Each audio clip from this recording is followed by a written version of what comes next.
Florida was pretty bad. They made being homeless illegal. I think a year and a half, you couldn't celebrate any Pride, and they don't celebrate Juneteenth.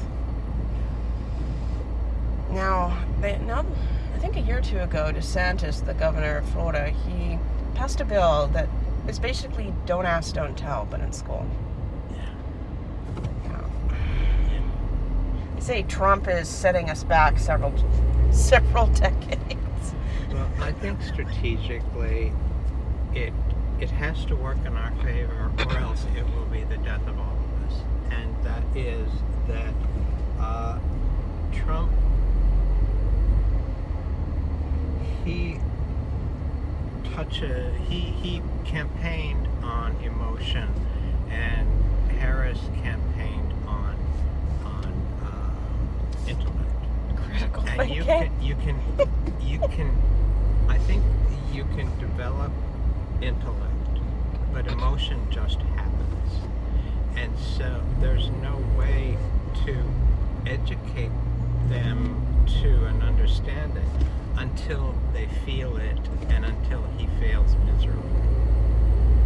And that's the only thing that I can think to do, because I'm too old to move to another country. And I can't live through. I remember Jerry Falwell on the steps of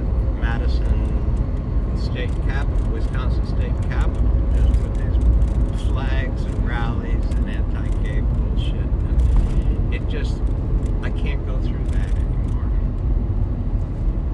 I've asked, I meet about 20 new people a day.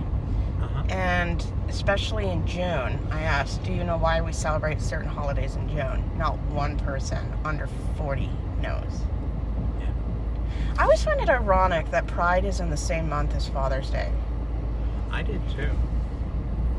I think it's celebrated in June because in New York, June 27th, 28th, they had the Stonewall. Yeah. Nobody even knows why they were protesting. They were protesting. A senator killed 2 people. Harvey Milk was one of them. And they pretty much got off by the Twinkie defense. And it's real true, even civil rights. Usually someone has to be assassinated before, because the civil rights movement was jump-started by the Emmett Till trial. But nobody knows that. I wasn't taught that. Luckily, I take classes with other professional professors. You're never too old to learn. If you stop learning, then it's time to give up. I can tell there are certain things that are increasingly debilitating, but as long as I have curiosity, I think curiosity and keeping your brain moving and where it doesn't atrophy is going to stave off dementia, Alzheimer's. And 2 of my great aunts had Alzheimer's or a cousin of Alzheimer's. So you have to keep your brain busy, learning, experiencing new things.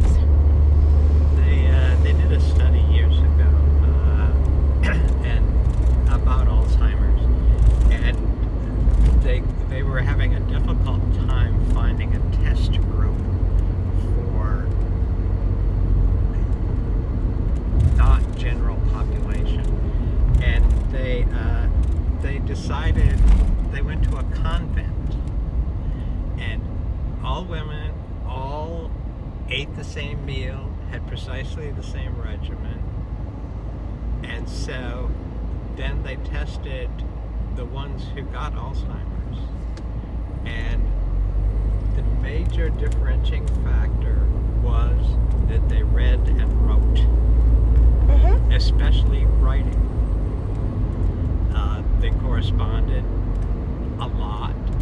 This is, 30, 40 years ago, so there was a lot more correspondence than written correspondence. So I think you're right about, making sure that you are.